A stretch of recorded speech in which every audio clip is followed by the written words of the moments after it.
Okay, go ahead. Okay. So on the first day, so I was sitting in the house, right? So I was under quarantine. Okay. George Floyd was killed. Point that at us. Oh, I didn't know it was on. Sorry. Yeah. So George Floyd got killed, right? Right. I started seeing all the protests going on. Right. I'm sitting in the house. I'm like, yo, I don't want to go. Like, it's COVID. This stuff is crazy. You know what I mean? Mm-hmm. And then I go out, and it's like the police are pointing guns at us, right? Okay. So they're pointing guns at us. They're like shooting rubber bullets at us, right? And we were just like disappointed in the system. Like we're just basically trying to like get our word across, right? Mm-hmm. Which I feel like a lot of that stuff is happening. I've been like in meetings where we're creating dialogue, right? Right. But why was there such outrage at the people for standing up for what they felt was wrong and like trying to put a message across? Well, first of all, it wasn't outrage from our perspective, Right. but we also have, we have an obligation to make sure that the community is safe, and Right. that community includes those people who wish to peacefully voice their opinions. Right. But you have to admit, not everybody out there was trying to be peaceful, right? Right, There were right. people out there who were making the message a little diluted by committing acts of violence, and some of those acts of violence were directed at the police. Right. So right. I think you've seen in some cities across America where there has been, look at Portland, Oregon has had almost 90 straight days of violence. Right. And I think that what we were trying to prevent was that, because I think the violence detracts from this kind of dialogue we're talking about, where you and I can't be standing here if I'm behind a shield and you're throwing a rock at me and I'm Right. shooting a rubber bullet at you. We're not having any dialogue. Right. We hate each other by the yeah. But because I think on those first couple days, maybe the tensions were just too high. Maybe Right. that dialogue was never going to happen those days. Right. But we also didn't want to see the city get destroyed and people get hurt. Well- So I would say that our response was probably not perfect, just like any response Right. to any crowd Takes control adjustment. situation is never perfect. Right. But that was our intention. It wasn't, hey, we're outraged at you for what you're trying to say to us. That's not it at all. Right. So why do they always see protesters as people who are coming to tear up stuff? I don't know that we do. We've had numerous protests after that first week in which we haven't sent a police officer anywhere near the No, they protest. don't come no more. Right. They don't come no more. But I would tell you that if those peaceful protests turned violent, we would then show up. Right. Okay. Does that make sense? Yes. No. So I was actually like commended Mm-hmm. for telling people, hey man, we got to keep this peaceful. I'm really sorry. Real quick, I'm just got a couple things cooking. Go ahead, Brandon. So, what'd you think of his response to your questions? Does it make sense from his perspective?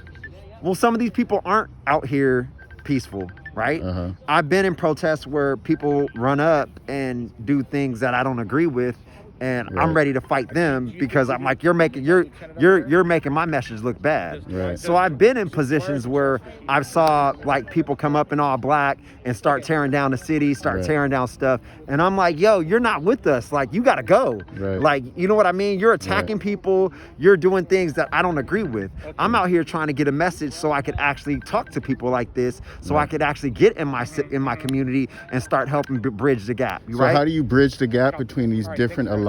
How do you create an alliance or with these other organizations that want to protest in their own way?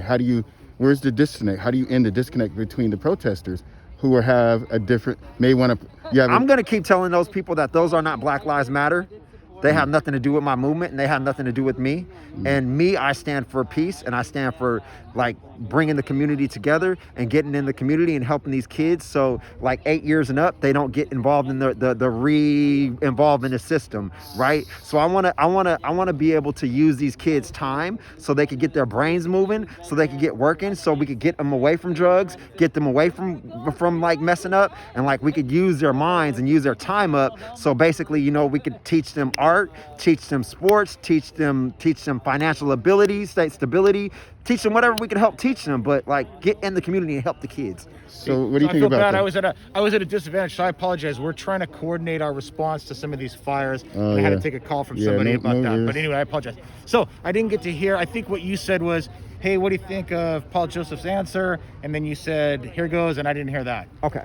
So some of your answer I agree with, right? Okay. Because some of these people do not come in and stand for the same thing I stand for. Some of these people are like angry and want to use their anger in the wrong way, right?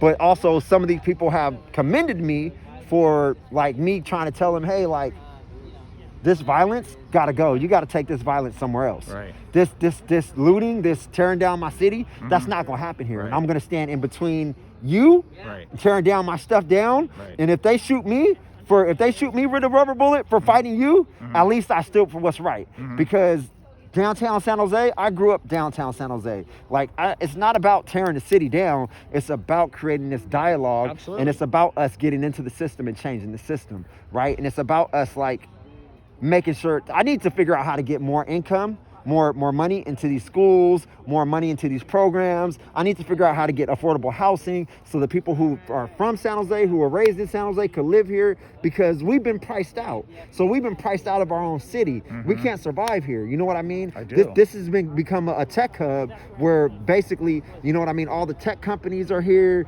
They basically are trying to create an area where these people could come. They see, like, you know, somebody from Minnesota who is great at Salesforce or something, and they want to live here, move here, and become, you know, a software engineer or whatever. So the houses are set up for them. But like, I'm from here. Like, I need to figure out how to help people here be able to survive here, be able to live here. I got to help figure out how to keep these kids from going down the path that I went down, so they're not getting in trouble, so they're not don't like slide off to drugs, or slide off to selling drugs, or slide off to selling girls or whatever. I want to teach them that, hey, there's better ways to survive out here. Hey, there's an opportunity out there for you. Hey, your hobby could help you do something. Hey, I don't know, but I just want to help them. So what I like is that once we're in a dialogue, we find our common ground. You know, we find the things that we all want to see happen, right? And when we're all mad at each other, we don't get there. Right. So it's good. Right. Today is good. Today is better than March 29th. Was it May 29th? Well, I'm sorry, May 29th. May You're 29th. Right. My apology. Yes. So I use some of the, I have a lot of photographs from May 29th. Like, I was out there, like, it was kind of scary. Like, you know what I mean? Like I remember one time I was walking around a corner and then a flashbang hit right at my foot. You know what I mean? I'm like, oh God. But then I see. So now, keep in mind too, if you've got hundreds, if not thousands of people on the street, even if the vast majority of them are peaceful, if there's enough violence and whatnot going on, it's very hard to surgically Well, you can't control tell. that. You can't tell the difference. Well, it's not that, and it's not that we're just lobbing indiscriminately things into a crowd. But what we'll do is, you know, declare an unlawful assembly, make that announcement over and over and over again, and give everybody an opportunity to leave from the area who is there to do, you know, just to voice their First Amendment rights and make their opinion known and whatnot. But it's very hard to pluck, you know, 2 or 3 or 4 or 5 people out of a crowd. And listen, the people that want to do the violent acts, especially the ones that want to be violent towards us, they are very tactical. They know that if they stand back behind the peaceful protesters and lob their stuff at us, that for us to get to them, I got to move through you. I got to move through you peaceful First Amendment protesters. And that's never going to look pretty. It's very difficult. Puts us in a very difficult spot. But at the same time, I think we have an obligation to business owners to not let their stores get looted. We have an obligation to you folks to speak your mind without having to have that violence occurring. So it's a very, I mean, crowd control is probably one of the more difficult things that police departments are called upon to do. Quick question. Absolutely. Yes, sir. Were any stores or businesses broken into or looted? Yes, absolutely. Okay. Where? Up and down Santa Clara Street, over on the west side at Winchester and Stevens Creek, down by 101 and Alum Rock. Yeah, absolutely. Right. And we did our best. I mean, I think that we controlled a lot of the violence better. And honestly, violence since that day. You gotta hold this. It's getting too heavy. The violent protests after the first week have ended. Like I said, there have been numerous protests. In fact, you could just set it down. There are marches. There are marches every single weekend, starting at City Hall and going through town. I'm an organizer. Have you ever seen a police officer? No. Okay. No. There's no need to police a peaceful protest. There is no need to control people exercising their First Amendment rights. But conduct is not speech. Right. If I'm really mad about something and I smash a window to say that, well, that's conduct. That's not speech anymore. Right. So that's all. Stay right there. Right. And also, you got to understand that there's gangs that are taking advantage of the protest and Absolutely. looking for opportunities to rob and break in. Absolutely. And, Just like I was in the LA riots. I was there. Oh, okay. So I saw a lot of that. just like there are people looting in the Santa Cruz Mountains because there are evacuations and fires Right, going on. right. There are criminals that will Yeah, take advantage totally. of any chaotic situation Right. to do what they would do anyway. Right. And so that's unfortunate. So how do we get these kids to not be those criminals?